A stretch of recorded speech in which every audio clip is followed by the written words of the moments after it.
Julián Álvarez qui s'éloigne du Barça, Rodri qui aurait finalement choisi Barcelone plutôt que le Real Madrid, Cancelo officiellement de retour, et maintenant un nouveau numéro 9 à trouver en urgence.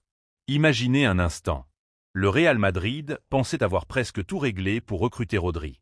Le Barça, lui, était quasiment hors course. Et pourtant, quelques semaines plus tard, le Ballon d'Or 2024 débarquait en Catalogne. Mais le plus incroyable dans cette histoire, ce n'est pas seulement que Rodri ait choisi le Barça. C'est ce qui s'est passé pendant ses vacances en Espagne. Et pendant que Barcelone célébrait cette arrivée spectaculaire, un autre dossier est en train de tourner au cauchemar.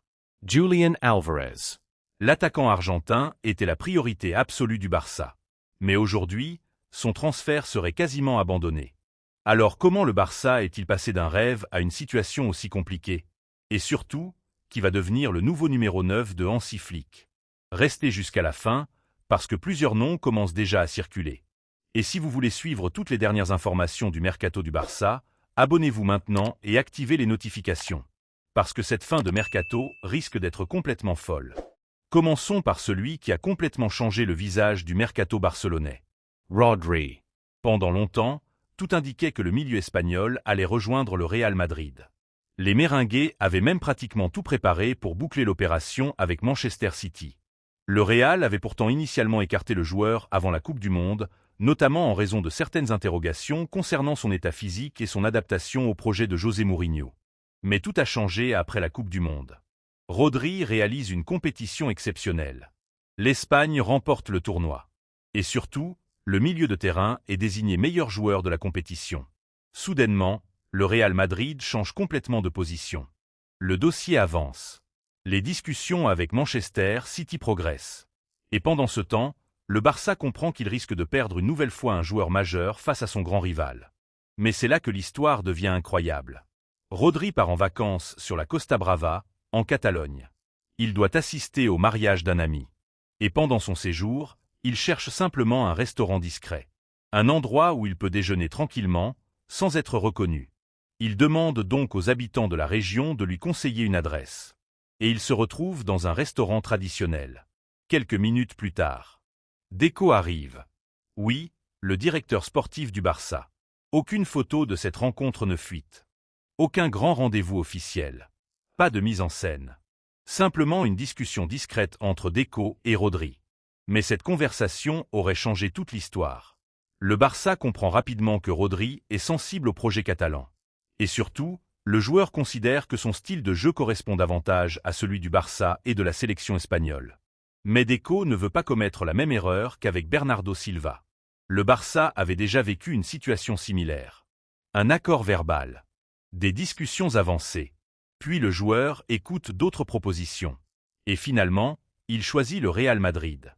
Cette fois, Deco veut donc des garanties. Pas question de négocier avec Manchester City avant d'avoir la certitude que Rodri veut réellement venir. Et c'est justement cette prudence qui aurait fait la différence. Le Barça négocie dans le plus grand secret. Très peu de personnes sont informées. Puis Hansi Flick intervient également. L'entraîneur allemand explique personnellement à Rodri le rôle qu'il pourrait jouer dans son équipe. Et apparemment, le projet séduit. Rodri ne veut pas seulement rejoindre un grand club. Il veut un rôle central. Il veut être important. Et à Barcelone, il peut devenir le joueur qui contrôle toute l'équipe. Finalement, le scénario que personne n'attendait se produit. Rodri choisit le Barça plutôt que le Real Madrid. Et cette opération est évidemment un énorme coup pour Joan Laporta et Deco. Mais pendant que le Barça réussit ce coup magistral, un autre dossier commence à s'effondrer. Julián Álvarez. Depuis plusieurs semaines, l'Argentin est la priorité du Barça pour renforcer son attaque. Mais l'Atlético Madrid ne veut rien entendre. Le club considère Álvarez comme essentiel. Et Diego Simeone vient encore de le rappeler. Interrogé sur la situation de son attaquant, l'entraîneur argentin a été très clair.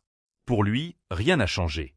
Et lorsque le propriétaire du club s'exprime aussi fermement, Simeone estime qu'il n'y a plus grand-chose à ajouter. En clair, l'Atlético ne veut pas négocier. Et pourtant, Julián Álvarez aurait exprimé son envie de rejoindre Barcelone. C'est précisément ce qui rend le dossier aussi compliqué. D'un côté, vous avez un joueur qui serait intéressé par le projet catalan. De l'autre, un club qui refuse catégoriquement de le laisser partir. Et maintenant, une nouvelle information vient encore compliquer les choses. Selon José Alvarez, journaliste d'El Chiringuito généralement très attentif au Barça, le transfert serait désormais quasiment terminé. Il évoque même un dossier bloqué à 99%, en expliquant que le problème ne serait pas seulement financier. Il parle surtout d'un conflit d'ego entre les différentes parties. Une information qui, si elle se confirme, changerait complètement la stratégie du Barça. Parce que Barcelone doit maintenant arrêter d'attendre. Le temps presse. Le mercato avance. Et le Barça a besoin d'un numéro 9. Mais alors, qui peut remplacer Julián Alvarez? Le premier nom qui revient est celui de Lautaro Martinez. Le capitaine de l'Inter Milan possède une énorme expérience. Il évolue en Italie depuis plusieurs années. Et ses statistiques parlent pour lui. Mais il y a un énorme problème. L'Inter considère son capitaine comme son contrat court jusqu'en 2029. Autrement dit, Barcelone ne pourra pas simplement arriver avec une offre et récupérer le joueur. Il faudra convaincre l'Inter. Et ce ne sera probablement pas simple. Mais le Barça ne s'arrête pas là. D'autres profils sont étudiés. Des joueurs plus jeunes. Des solutions potentiellement moins coûteuses. Et certains noms circulent déjà. José Pérez. George Mikotadze. Et d'autres attaquants pourraient également entrer dans les discussions. Concernant Mikotadze, le problème est déjà connu. Villarreal aurait demandé environ 70 millions d'euros. Une somme que Barcelone ne souhaiterait pas nécessairement investir. Et voilà pourquoi le Barça se retrouve aujourd'hui dans une situation particulièrement délicate. Il doit trouver un attaquant. Mais il ne veut pas simplement recruter pour recruter. Il veut une opération rapide. Et surtout, une opération financièrement maîtrisée. Mais il y a un joueur qui pourrait complètement changer cette équation. Et son nom est Hamza Abdelkarim. À seulement 18 ans, le jeune Égyptien est en train de surprendre tout le monde. Pendant la préparation, il s'est montré particulièrement efficace. Il marque. Il progresse. Et surtout, il semble avoir gagné la confiance de Hansi Flick. L'entraîneur allemand a même souligné certaines qualités du jeune attaquant, notamment sa capacité à reprendre les centres et à conserver le ballon. Et ses performances ne sont pas passées inaperçues. Le Barça l'a recruté pour seulement environ 1,5 million d'euros. Un investissement minuscule comparé aux sommes nécessaires pour Julián Alvarez ou d'autres grands attaquants.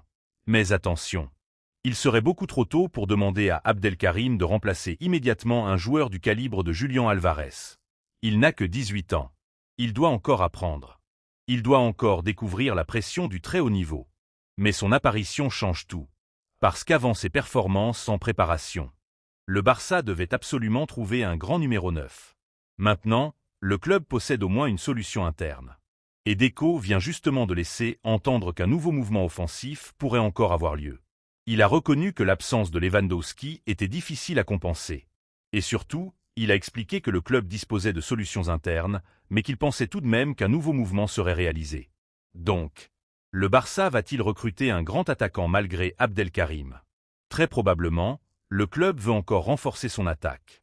Mais la présence du jeune Égyptien offre désormais une marge de manœuvre supplémentaire.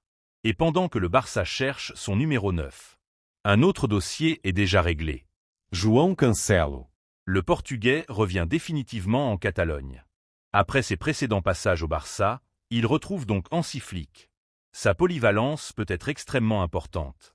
Il peut jouer à droite, à gauche, et offrir davantage de solutions tactiques à l'entraîneur allemand. Après Rodri, Barcelone ajoute donc encore de l'expérience à son effectif. Mais ce mercato pourrait aussi provoquer des départs. Et un joueur est particulièrement concerné. Marc Casado. L'arrivée de Rodri change forcément sa situation. La concurrence au milieu devient énorme. Selon les informations rapportées, Al Hilal aurait proposé environ 30 millions d'euros. Mais le Barça demanderait plutôt 40 millions. Le club doit donc maintenant décider. Conserver Casado.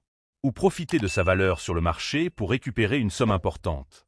Et cette décision pourrait également avoir un impact sur la composition finale de l'effectif. Regardez maintenant l'ensemble du puzzle. Rodri arrive. Cancelo revient. Casado pourrait partir. Julián Alvarez semble s'éloigner. Lautaro est annoncé comme une piste potentielle, mais l'Inter le considère intransférable. Mikotadze serait trop cher. Et pendant ce temps, Hamza Abdelkarim pousse derrière. Voilà pourquoi les dernières semaines du mercato seront cruciales.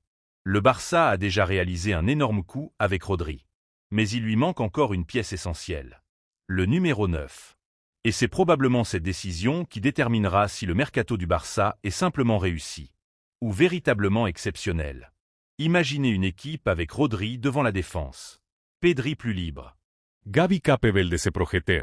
Lamine Yamal sur le côté, Cancelo capable d'apporter sa polyvalence. Et devant, Julian Alvarez. Lautaro Martínez. un autre attaquant. Ou peut-être une énorme surprise. C'est exactement ce que nous allons découvrir dans les prochains jours. Alors dites-moi votre avis. Si vous étiez Deco, que feriez-vous? Vous mettriez tout sur Julian Alvarez malgré l'intransigeance de l'Atlético. Vous tenteriez Lautaro Martinez.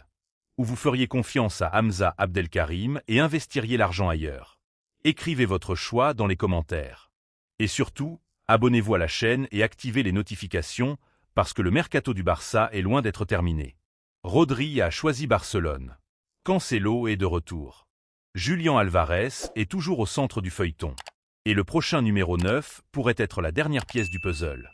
Une chose est certaine, le Barça n'a probablement pas encore joué son dernier grand coup de l'été.